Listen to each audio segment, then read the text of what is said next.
Okay, so today we're really happy. We actually have a special guest from Kanban University. So we have Joey Spooner with us. Joey recently joined KU as the VP for Community Development and Product Management. So he's sort of the expert in all the different certificates, credentials, pathways you can take with Kanban. And he's here today to tell us all a little bit more about it. Yeah, thanks so much. Did we want to, I'm going to move on here to just a little bit. Did you want to, actually you did a good job already, Lauren, of covering the agenda, but I'll highlight it really quickly. We're going to talk a little bit about who we are as far as Kanban University, the David J. Anderson School of Management, and also an organization called Movius Corporation. And then we're going to walk you through the introduction to the KU materials, also give you an overview of the credentials for the Kanban Management Professional credential, as well as the Kanban Coaching Professional credential. And then lastly, we're going to take you through just a little bit on the accredited Kanban consultant process. That's changing a little bit this year, so that's exciting to share with people. And then lastly, we'll dive into a little bit of Q&A. So Lauren, would you like to introduce a little bit about Movisoft or the David J. Anderson School of Management? Yeah, of course. So for those of you who don't know me, my name is Lauren Jordan. So I work at the David J. Anderson School of Management. We're bringing on this webinar today. And what the David J. Anderson School of Management does is we offer training in Kanban, but also a bit of leadership and product management with some enterprise services planning. Our trainings with David or with our different accredited Kanban trainers. And we share an office. We're lucky enough to share with Movisoft, who are the wonderful people who bring you electronic platforms like Kanban Plus or the Menta Triage decision app. And we have Joey here from Kanban University. So maybe Joey, you can explain better than I can. Yeah, thank you, Lauren. So Kanban University is basically the home for the method and the license itself. So Kanban University has a number of courses that we support and offer throughout our community, everything from just getting started, which we'll talk about today as far as individual Kanban for the enterprise, all the way up to really a consultant level where you are helping out enterprises across the globe basically to use the Kanban method at the large organizational level. So we're super excited to share a little bit about what we do today with you all and to kind of give you an idea of what the training path looks like for you and where you can go with your learning as well as your practice. So here's a brief overview of credentials that we have at Sorry, Joey, can I, the slides are just a bit cropped. Can you zoom out a bit or? Yeah, absolutely. 1 second, let me reshare that. But sometimes this happens. Yeah. Let's fix that right now. Thanks so much for mentioning that, Lauren. How's that? There we go. Better. Okay. Thank you. Yay, thank you for letting me know. So we have a handful of credentials that we now offer at Kanban University. Originally, we started with 3 credentials. That was the Team Kanban Practitioner, which was the individual team itself. And then we moved over to the Kanban Management Professional. And then basically from there, you could become a Kanban trainer or a Kanban consultant. We've now expanded that to include the individual Kanban Practitioner, as well as the Customer Experience Professional. And we also have now the Kanban Coaching Professional, which a number of you appear to have already. So that's great that you're here talking about that or listening to us talk about it. And then there's also the accredited Kanban Consultant Program. So I wanted to talk to you a little bit about the starting point for this. There is the individual Kanban Practitioner course, which is a pilot course or a alpha or beta course from the David J. Anderson School of Management. So this is something they're trying out. It's a new product. They're giving it a go. And if it really fits well, we'll broaden that out to the entire Kanban University community. The same goes for the Customer Experience Professional. Both of these courses are really interesting and new, and you can only get them from David J. Anderson School of Management. So keep that in mind when we're talking about these courses. Right now, they are early material, exciting new material, but only something that you can get from this organization. Whereas the Team Kanban Practitioner course, that's really focused on going from the individual to the team level. And the Kanban Management Professional really is about designing and managing those Kanban systems. So those you can get from the Kanban University community broadly, and also the Kanban Coaching Professional material. That particular credential in light of these courses is really focused on dealing with maturity and dealing with resistance to change and how you work with that inside an organization using the Kanban method. So how do you take those practices How do you evolve them? How do you grow them? How do you mature them over time while working with leadership to engage the teams? So it's a really powerful program. A lot of people have gone through it already, apparently, here in this meeting, which is great. The next step beyond that is the accredited consultant program. And that is a much more rigorous program. It takes quite a bit of effort to get through, and I'm going to dive into it more here a little bit later, but definitely something you want to be thinking about. The customer experience professional program is really about designing Kanban systems and services that angled in the direction of supporting customers and making sure they get the best possible experience. And we'll talk a little bit more about that as well.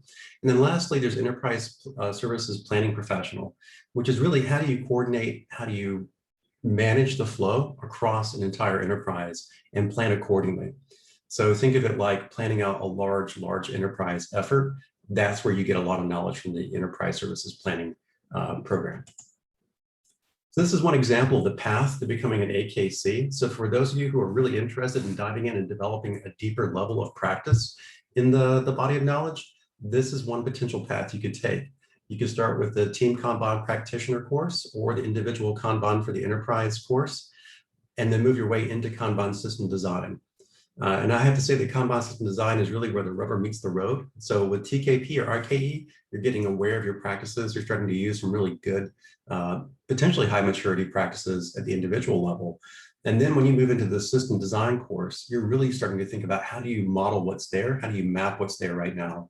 That's a key step in the Kanban method, where we have the principle of start with what you do now. So keep that in mind as you're starting to build out Kanban systems. You're not building the perfect system or the exact right system. We're talking about really mapping what's there now and trying to be somewhat honest with it. From there, you move into the system improvement or KDI course. With system improvement in particular, what we're saying is you've built it. Now, how do you get it to improve over time? How do you evolve it over time? What are some of the challenges you're going to run into? Some of the people who are new to the Kanban method right now, or just starting with the Kanban method, will say, well, I've tried to limit my WIP, but that's been hard to do. That's a KSI kind of experience, right? How do you deal with limiting WIP? How do you deal with getting beyond that limiting? And also KDI, in that particular example, it is trying to dive into more of how you deal with the upstream aspects of a Kanban system. So one particular thing that we find a lot in the Kanban space is you built a system, you got this thing running smoothly, and it's primarily focused on building and getting those things out the door. But the problem runs into a lot of times is that getting things in the door is hard. So getting things into your Kanban system can be challenging because you have to work with other people to get work prepared so you can actually say yes to it. And when you get a Kanban system running smoothly, you tend to run into problems with your upstream. So usually you swim upstream like a fish going upstream. So one of the things that the KDI course attempts to address now is really how do you build out that upstream system? How do you get the work going through it? That's a key component of what we're talking about there. Now, say you get the KDI or KSI course completed and you spend some time in the field working with Kanban, the next logical step is really to think about, well, how do we mature this stuff? Because I'm having maybe some resistances to change, resistances to simple things like beyond just basic visualization of your work. The KMM starts to introduce you to that greater depth and breadth of knowledge that's there in the Kanban method. And we have a number of practices. We have about, I believe, 6 or 7 practices, and we go into great detail with what you can do with those over time. And so the KMM exposes you to that awareness of what that really bigger, broader piece of knowledge is. And then the KCP course in particular teaches you how to leverage that knowledge, actually really how to work with leadership and how to encourage them to make use of the method without becoming micromanagers. I find that to be a very powerful tool. So for those of you who might be technical in the world, there's this thing called an API in the technical world, which is where you make requests of things on the technical level, and there's a response that comes back to you. And sometimes I think that's what leaders end up doing. They say, well, I have this API I have to interface with, this group of many, many people. I need to make a request of them. How do I get a response back from them that's actually positive? How do I get an outcome that's effective for my organization? That's really where the KCP kicks in quite a bit. So as a coach, it allows you to engage mid-level managers and above and really help them to understand how to articulate change without being micromanaging about it. I think that's a huge deal with the KCP program. So let's say you complete your KCP program, you're likely going to go out and make your way down the road to possibly the accredited Kanban consultant pathway. If you do that, you will want to take the Kanban masterclass. Now that's something we didn't mention before, but that's a key component of this. that exposes you to consultant practices that are pretty advanced and really fun to use. I still use them today. We cover a number of things from risk profiles to more advanced techniques for dealing with change. It really does get to be very fun and creative, and you're working with peers in your industry who are really equally intense and in-depth on this material. Now, once you complete that training, you then move on to really 6 months or more of Kanban practice. And what we're looking for are really good applications of your use of the method, and even some deeper thinking and research on the method. We're open to both areas, honestly. But once you reach that point, you then move over to writing an essay and then having an interview with the panel. And we're pretty flexible with the essay and how that works out. And the panel typically will let you know through their interview how they think you did. And usually it's one of 3 results. You can pass with flying colors, you could pass conditionally with a few more questions to be answered, or you may not make it through. And we're there to help you, by the way. So one of the things that's unique about Kanban University, it's worth mentioning, this whole pathway I just showed you, there are no exams right now, but there are expectations of you practicing and using the method. And there's definitely a greater depth of inquiry of your practice as you get higher and higher up this mountain, so to speak, until you reach the pinnacle. And as you get higher up, we're going to look for more and more usage, more and more practice, and more examples of how you know how to use it well. So keep that in mind. We're here to help you improve your skills over time with the Kanban method. So just a little highlight of the Kanban Management Professional for those of you who have not taken this course. It really is composed, or gotten this credential, it's really composed of 2 courses here. The Kanban System Design, or the KDI, Kanban Design and Innovation course, or Kanban Systems Improvement course. And again, you do get a better understanding of how to deal with Kanban systems. It's not uncommon for a lot of organizations to just jump and put together a Kanban board that is given to them by their digital tool. So when you take that Kanban System Design class, it informs you a lot more about what to do before you get into the digital world. It's very powerful that way. And then the Systems Improvement class allows you to say, well, what do we, with all the stuff that we're managing, how do we know what to look for to improve? And that's what it really does teach you quite a bit. And those courses, by the way, can be anywhere from 2 days per course, or it can be a little bit longer depending on how your trainer wants to set it up. So it can be as short as 2 days, full days, or it can be as long as 4 half days. It all depends on the trainer and how they want to teach that material to you over time. Just a little bit about the Kanban Systems for Design class. Kanban System Design class. There are a couple of things that you do learn. Basically, what the Kanban principles are, the practices you go into a little bit more depth, and then lastly, static, which is something that a lot of organizations who don't take this training miss out on. So static is one of those great gems that was created by a guy named Mike Burrows and David Anderson. David really created it, but also Mike kind of formalized it into static.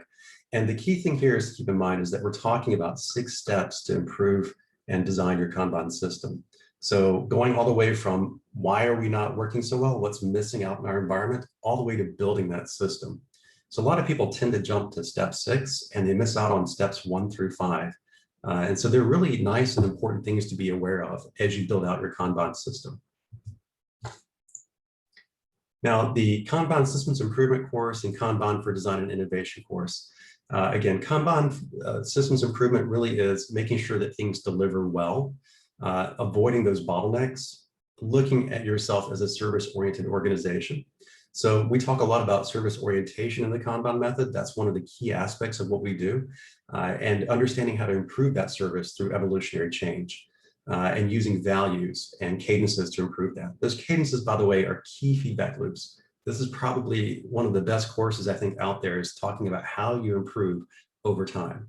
Now we have the same kind of cadence information in the Kanban for Design and Innovation, but we focus more on how to deal with demand, either too little demand or too much demand. And how do we categorize demand? Triage is a key element of that. One of the things that I learned when I was working for a client, a federal client, was actually understanding how to triage requests that came in that looked like they were on fire. So for example, you might have a certain kind of house that's white that might make a request of you at the government level that says, hey, look, I want to get this done really fast. And you look at it and you go, well, this is important, but it's not on fire. But the way it comes to you looks like it's on fire. So we dive into a lot on how to triage. There's a lot more there than just simply going, oh, okay, well, it's not on fire. There's a lot of information there. Now, the Kanban Coaching Professional Credential.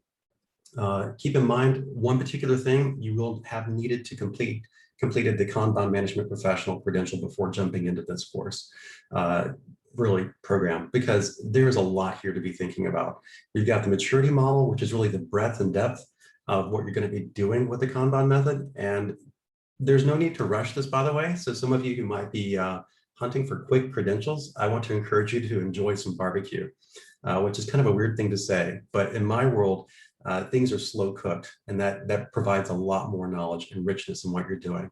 So when we're looking at the maturity model, when we're looking at the coaching practices, you don't want to rush into this from just nothing to suddenly you're in your KCP program, because you want to take time to really get to know Kanban. And this is another phase of that. This is another stage of getting into the maturity of organizational behavior and in organizational improvement. And the Kanban coaching practices in particular, again, I'm so excited about this. They really do help you understand how to leverage what's in an organization to move them in a direction where improvement is likely to happen. So what you get out of this is really quite a bit of knowledge of how to coach organizations at the managerial level, at the leadership level, and then how to get the rest of the organization to move in that direction.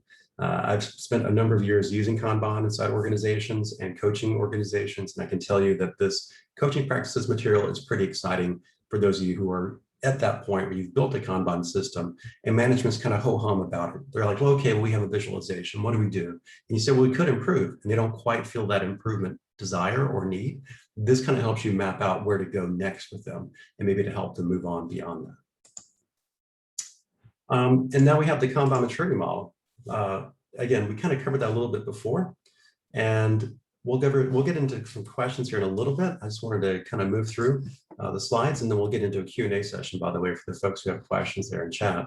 So the Kanban maturity model, I've covered that quite a bit, but we have these 6 levels that we go through.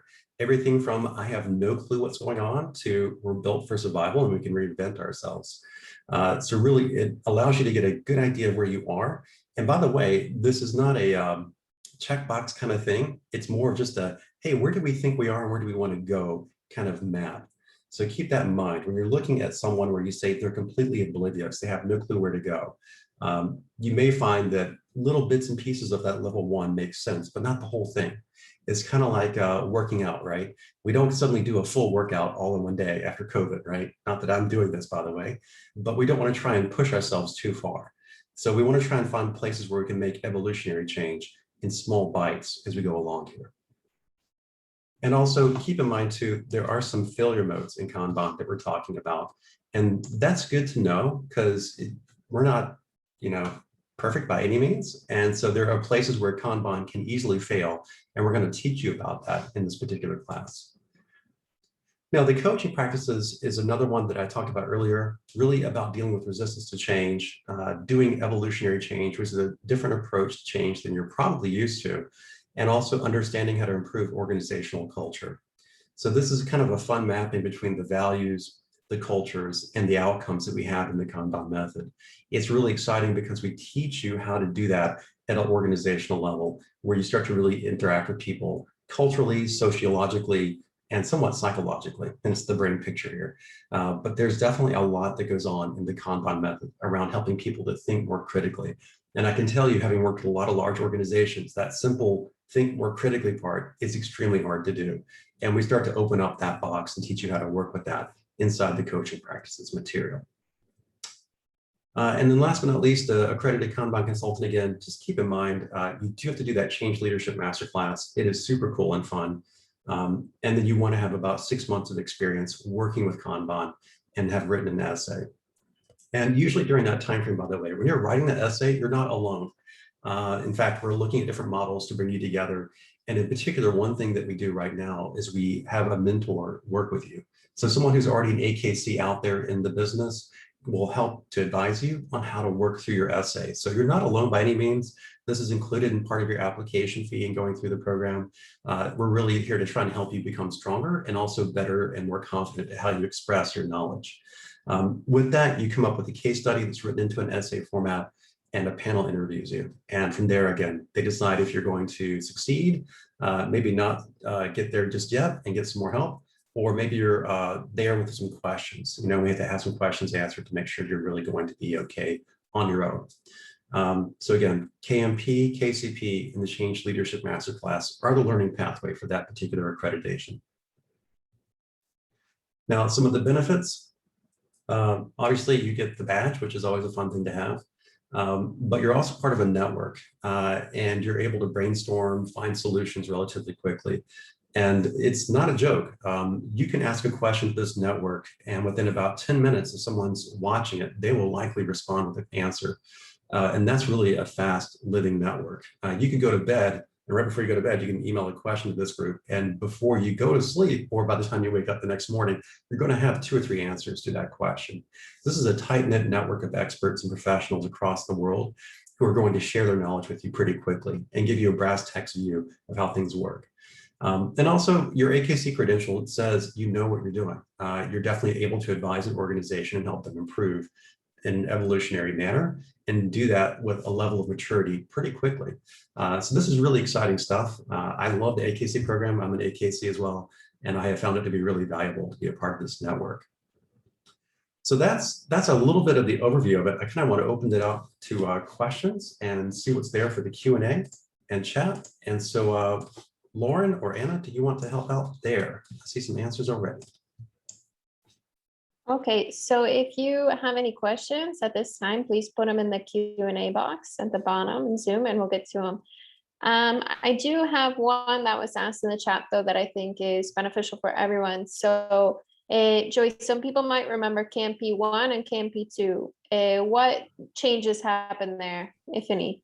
Yeah, great question, Lauren. So basically KMP 1 and KMP 2, those were our traditional early course names. And that was just simply level 1 and level 2. And over time, we realized that we're talking about in level 1, designing a Kanban system, and in level 2, managing and improving a Kanban system. So basically, we just formalized the labels. So one is system design, the other one is system improvement. And that's really all there is to it. That's just a change in name. Okay, and I have a question maybe Anya can answer as well if she has any extra insights. Is a lot of people ask us what kind of profile should be taking the systems improvement class and what kind of profile should go into the design and innovation course. Maybe just an overview of what is upstream versus downstream Kanban. Okay, so thanks a lot for this question. The upstream Kanban focuses on what we call the business part of the system. So the part where we cover the requirements, gathering and understanding what our client really wants from us, what our client's requirements, and how to learn what is important. So what we teach in KDI class, so our Discovery Kanban class, our real options is triage, which Joey already mentioned about. And we also teach you how to design your upstream system. And in the KSI class, Kanban Systems Improvement is more focused on the delivery part. So everything from the commitment point to the delivery. In both classes, we are going to teach you about evolutionary change. We are going to teach you about scaling Kanban, and we are going to teach you about Kanban feedback loops with different focus. Because of course, in KDA class, we focus more on the upstream feedback loops, and in KSA class, we focus more on the downstream feedback loops. And then in both classes specifically, we focus either on designing the upstream system and managing demand, and in KSI on improving the delivery system. Because you may notice that KSD class, Kanban Systems Design, is more focused on the delivery part of the system, which is also aligns to our maturity level, where at the lower levels, we really focus on the delivery part. And then with our KDA and KSI class, we go higher in maturity levels, and we just learn more practice from the higher levels. Okay, great. Thank you. We have another question that maybe, Anya, I know you like this topic as well. The difference between individual Kanban and personal Kanban. Yeah, actually, I'm still owing you the article about it. So maybe I will use what David says about personal versus individual Kanban. So personal Kanban is something what you put in your fridge. when you want to think about, how to manage your daily work or how to help yourself with doing work at the garden. So this is really basic to do in progress done system, which just helps you visualize things. And this is we refer to personal Kanban normally at maturity level 0.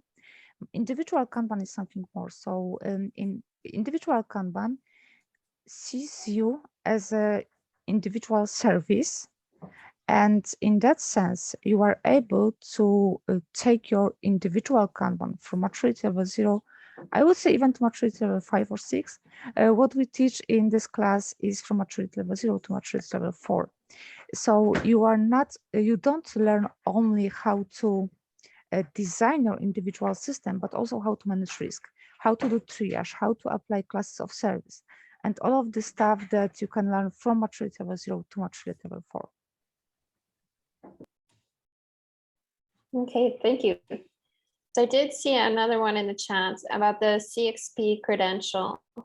So that class now is the credentials earned with the fit for purpose training.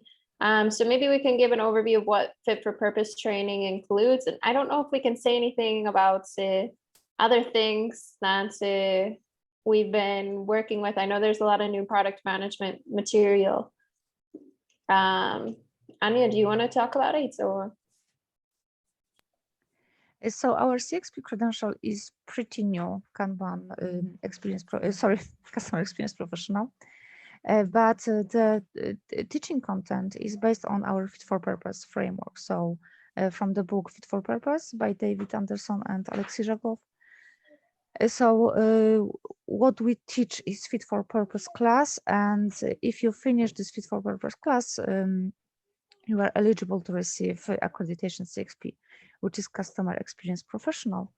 And again, fit for purpose, something what you can use anytime you have any contact with clients. So if you think about yourself as a person having any type of contact with client, trying to understand what client really wants, how to segment your market, how to measure the client, how to gather and measure client needs, and then how to make strategic decisions based on it, then fit for purpose class and CXP credentials are for you. Great, thank you. Okay, here's another one. How would you compare the AKT trainer program and the AKC consultants program? I'll gladly take that one, Lauren. So the AKT trainer program is really about you delivering training on a regular basis, either privately within your own organization or to other organizations as a business, basically providing training to organizations, or providing it publicly to anybody who would like to take that training. And it's actually a really fun program. I would say that it's really meant to help you to deliver that knowledge into organizations and help them change. So really you're setting the groundwork for their awareness to improve. And little kind of I guess a insight or revealing fortune, what's the word I'm looking for here? A future thing that's about to come out is our Kanban survey report. And one of the things that we've learned from this survey of this year is that a lot of people who get training do better with Kanban. I know it sounds kind of dumb and simple, but we found that if you actually do the training, your outcomes improve. So one of the things a trainer can do is actually help organizations improve relatively quickly in terms of being aware of what the options are on the table for how to use the Kanban method. Now, the AKC person in particular, if you become an AKC, you're really there to help organizations improve and actually make the use appropriately of the Kanban method. And it can be any range, either from the team level up to the enterprise level. So it really depends on where you want to go with your career path. Do you want to dive in and really get enriched in the method and advance the knowledge of the method?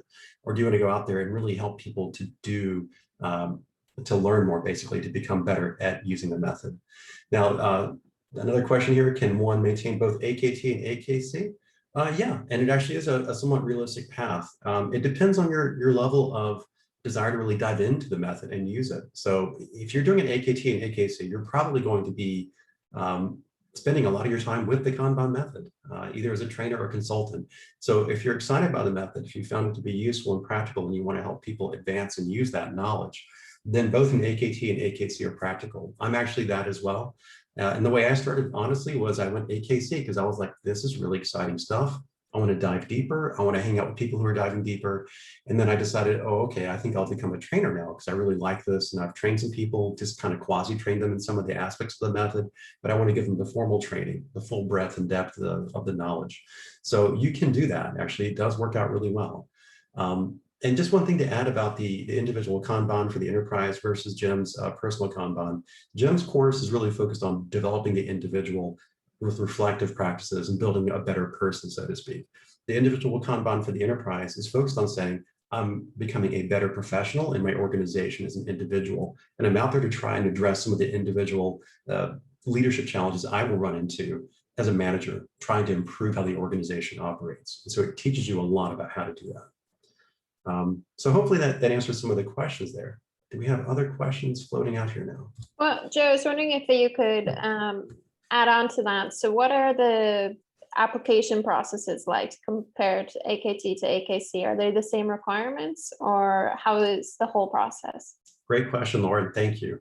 So the AKT process really requires you to go through KSD and KSI.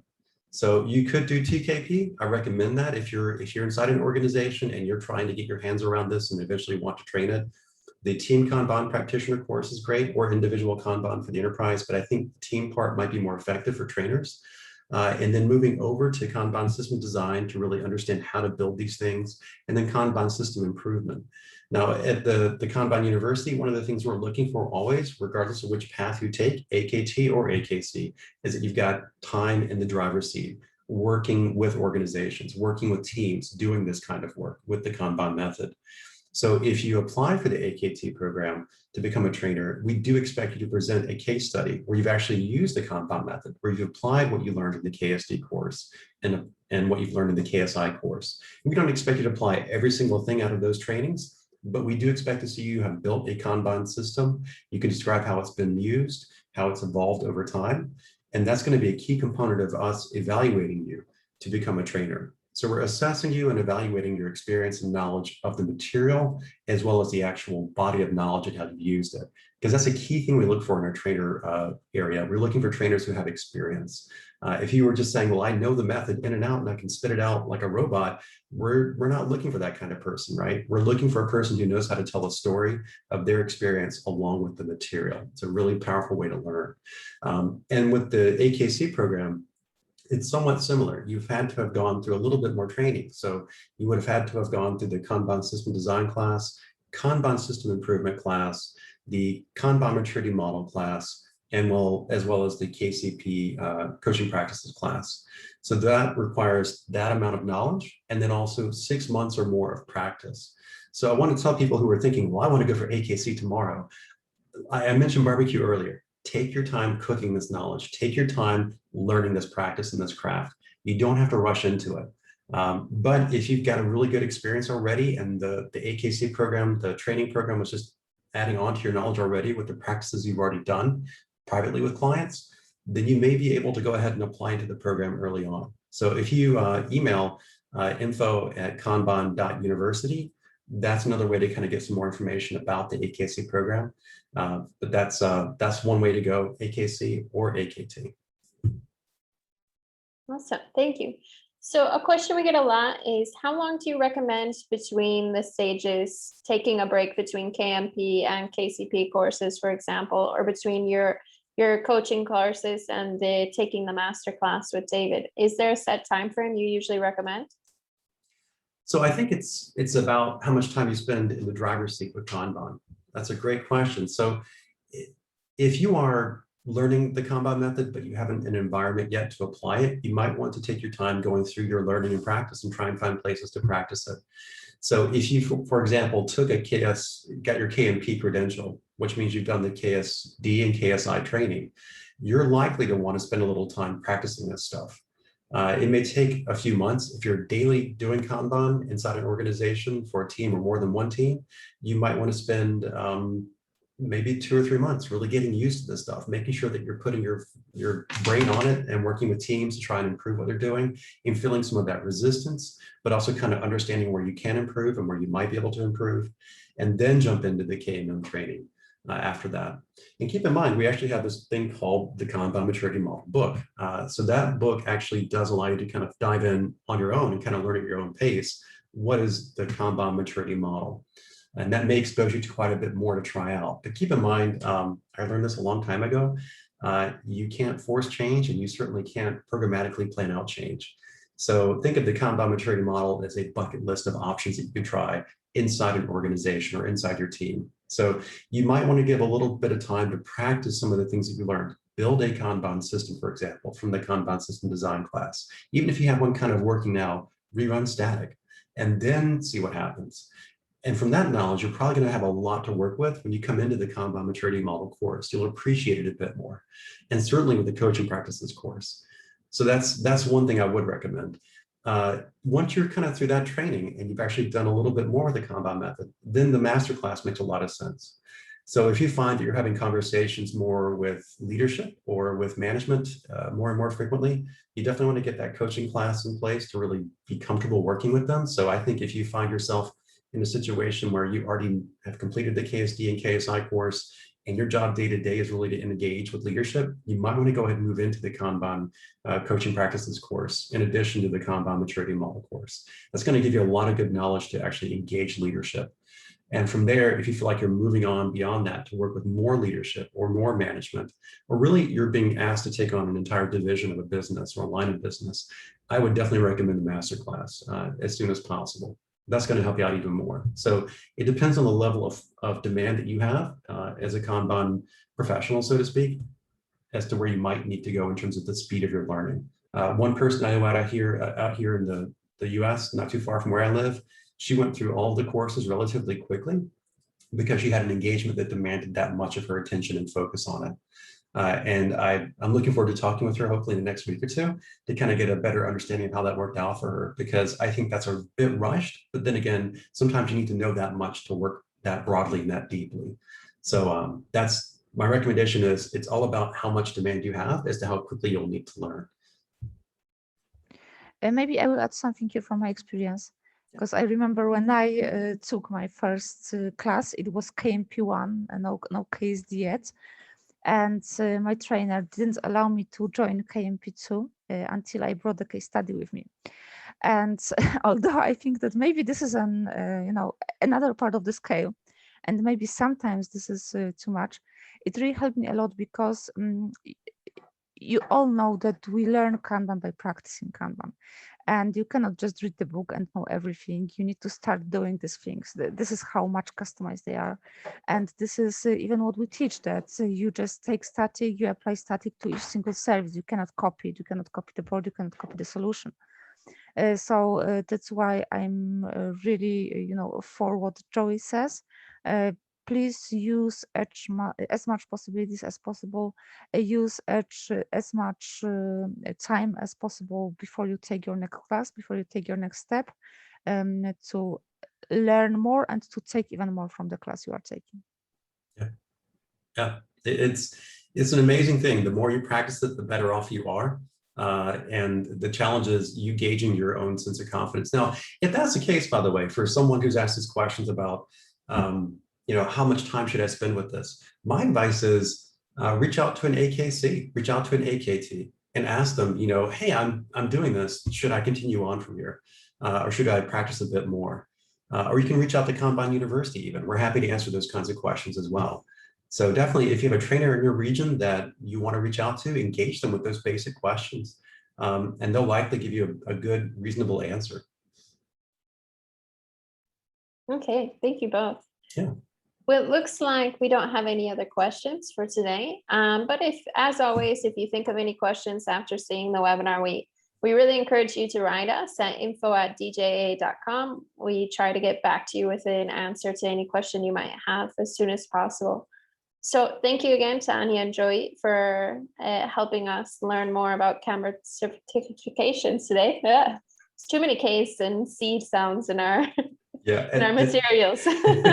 And Lauren, one thing, Carlos had asked about the CXP class and credentials. So did you guys want to speak to that a little bit more since you are developing it over there? I already talked about it a Okay. bit. In case anyone has any question, just let us know. Yeah, there's the And info. actually, we are doing a lot of webinars about fit for purpose, so maybe we can always refer to it. Yes, Thanks. Sorry about this that. recording and all of our webinar recordings can be found on our webpage now at dja.com. So check them out. Okay. Well, thank you, everybody. Thank you very much. Yeah, thank you all. Bye. Bye.